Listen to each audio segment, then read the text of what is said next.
Bonjour et bienvenue pour cette vidéo consacrée à l'étude critique d'un article du magazine Science et Avenir, numéro 822 d'août 2015, consacré à l'astrologie et l'astronomie. Je ne vais pas tout analyser, mais uniquement les points qui me semblent les plus intéressants. Le titre du magazine: Astrologie, astronomie, la science face aux croyances. D'emblée, le titre du magazine, Science et Avenir, propose une opposition entre la science, ici l'astronomie, et les croyances, l'astrologie. Il faut savoir que cette opposition entre astrologie et astronomie n'est pas universelle. En Inde, pays qui compte 1,2 milliard d'habitants, soit un pays 18 fois plus peuplé et 5 fois plus grand en superficie que la France, l'astrologie est officiellement considérée comme une science depuis le 3 février 2011. Le magazine Science et Avenir ne dit pas un mot sur cet événement capital pour la communauté astrologique mondiale, ce qui montre le parti pris d'emblée contre l'astrologie du magazine. En Inde, on délivre des doctorats d'astrologie. Le ministère de la Recherche finance des programmes de recherche sur la prévention du cancer par l'astrologie. En Inde, l'astrologie et l'astronomie sont considérées comme deux branches d'un même savoir, la science qui étudie les lumières célestes et qui inclut d'autres types de divination comme l'interprétation des présages. On est très loin d'un discours réducteur tenu par la Fédération des astrologues francophones, ou FDAF, qui affirme que tant que l'astrologie sera confondue avec la bonne aventure, la voyance et la cartomancie, elle n'aura aucune chance d'être acceptée dans le champ des sciences humaines. Ce discours est inexact et réducteur, puisqu'en Inde, l'astrologie ne s'est pas coupée de sa partie divinatoire, l'astrologie horaire par exemple. Pourtant, l'astrologie est considérée comme une science là-bas, à part entière, et elle est enseignée à l'université. En Inde, les astrologues revendiquent à la fois un ancrage dans une tradition religieuse et une modernité scientifique. En plus de l'astrologie, les astrologues indiens ont recours à la chiromancie. Aux États-Unis, on étudie également l'astrologie sérieusement, notamment au Kepler College à Seattle. On a des conférences sur le lien entre le tarot et l'astrologie, des cours d'astrologie horaire, donc divinatoire, etc. Il existe une différence de technique astrologique. Au Kepler College aux États-Unis, on pratique principalement une astrologie tropicale, donc calée sur les saisons, alors qu'en Inde, on pratique une astrologie sidérale, calée sur les constellations, donc sur les étoiles. En France, on a du retard sur l'Inde et les États-Unis au niveau astrologique. Maintenant, je vais reprendre la position officielle de la science en France et son positionnement sur l'astrologie. En France, la science est basée sur une dichotomie. Ce qui n'est pas vrai est automatiquement faux. La communauté scientifique est garante des sciences. Elle produit des connaissances scientifiques à partir de méthodes d'investigation rigoureuses, vérifiables et reproductibles. La science est régie par le cerveau gauche. C'est le mode de compréhension privilégié de l'homme occidental moderne, qui pense, classe, ordonne. Dans ce monde, cerveau gauche, le monde est un objet sans âme dont il faut connaître les lois de fonctionnement. Il n'y a pas de transcendance. La science est une forme de pensée unique qui tend à tout séparer, quantifier, peser. Or, le mode de pensée cerveau gauche ne peut pas tout expliquer et comprendre.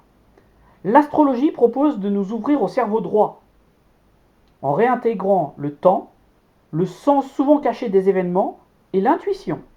Cette voie n'est pas quantifiable au sens scientifique du terme. Mais même en France en 2015, les mentalités changent. La preuve, l'hôpital s'ouvre aux guérisseurs dont l'action n'est pas quantifiable. En effet, les guérisseurs ont une activité de type cerveau droit. Dans les hôpitaux de Saint-Brieuc, de Rodez, d'Annemasse et de Marseille, notamment au service des grands brûlés, on fait appel aux coupures de feu. Donc c'est une activité de type cerveau droit. Et apparemment ça marche. Plus ou moins officiellement.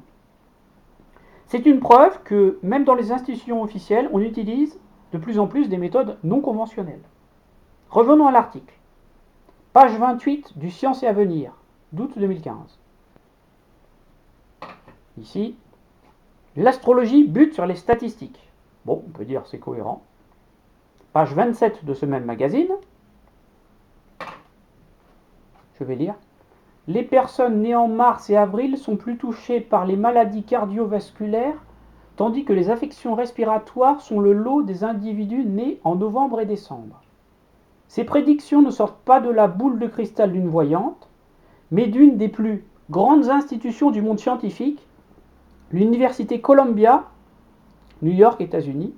En juin, des chercheurs du département de médecine publiaient le résultat d'une étude menée sur près de 1 800 000 personnes nées entre les années 1900 et 2000, annonçant ainsi que le mois de naissance, autrement dit le signe astrologique, permet de déterminer les maladies que chacun risque de développer au cours de sa vie. Je trouve que c'est une attitude paradoxale de la part du magazine Science et Avenir.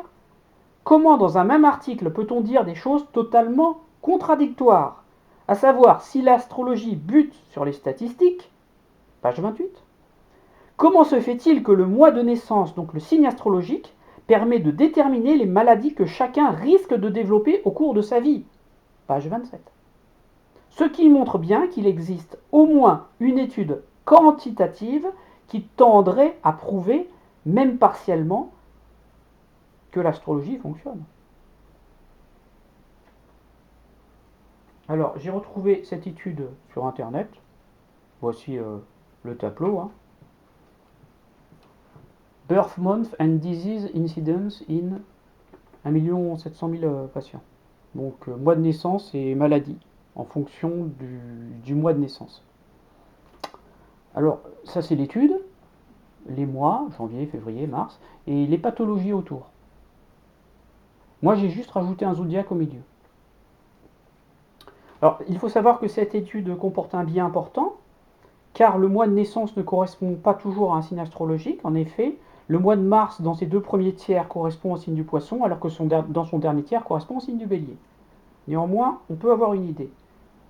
Par exemple, le signe du Scorpion, en général, c'est le cas général dans un cas pathologique, s'il est mal vécu, peut devenir autodestructeur et développer plus qu'un autre signe solaire une pathologie mentale. Pour être heureux, le signe du Scorpion a besoin d'une passion. Or, dans ce tableau, le signe du Scorpion, je l'ai représenté ici. Le mois de novembre, il est là.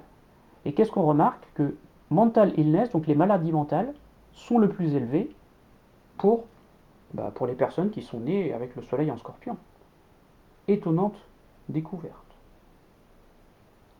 Ensuite, dans le magazine Science et Avenir, page 30, Astres et humains, quelle influence? L'article de Science et Avenir dit que les astres ont une influence physique sur les humains totalement négligeable.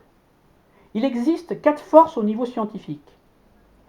La force nucléaire forte, la force nucléaire faible, la force gravitationnelle, la force électromagnétique. Je suis d'accord avec Science et Avenir. Les astres exercent une influence physique sur les humains totalement négligeable, donc là on est d'accord. Mais ce n'est pas parce que cette influence physique de type cerveau gauche est négligeable qu'il n'existe pas une influence de type cerveau droit. La position des astres à la naissance a un sens, une signification non quantifiable d'un point de vue quantitatif. Sauf ce que montre partiellement l'Université de Columbia sur le lien entre les maladies et le mois de naissance. Article de Science et Avenir, page 33. Donc ça, c'est l'argument le plus utilisé pour critiquer l'astrologie.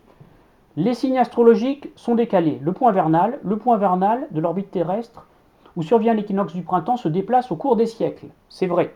Ce point vernal se décale d'1 degré tous les 72 ans. Donc, Science et Avenir nous explique qu'il y a 2000 ans, l'équinoxe du printemps correspondait exactement au début de la constellation du signe du Bélier. Et que maintenant, comme les constellations se déplacent d'1 degré tous les 72 ans vue de la Terre, le point vernal, c'est-à-dire le début du printemps, se passe dans la constellation des Poissons, entre les degrés 5 et 6 Poissons. C'est vrai, sauf que Science et Avenir joue sur une confusion entre le zodiaque tropical et le zodiaque sidéral. Là, on nous parle de constellation, donc de groupement d'étoiles, Alors qu'en France, 80% des astrologues utilisent un zodiaque dit tropical, il y a une différence entre le zodiaque tropical et sidéral. Le zodiaque sidéral est lié sur les constellations, alors que le zodiaque tropical, ici, le voilà.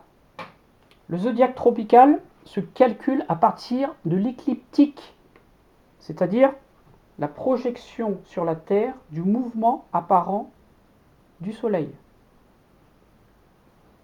Donc cette écliptique est divisée en 12 parties égales et le début du signe du Bélier commence avec l'équinoxe de printemps. Ce qui signifie que pour les signes tropicaux, donc délimités par l'écliptique divisé en 12 parties égales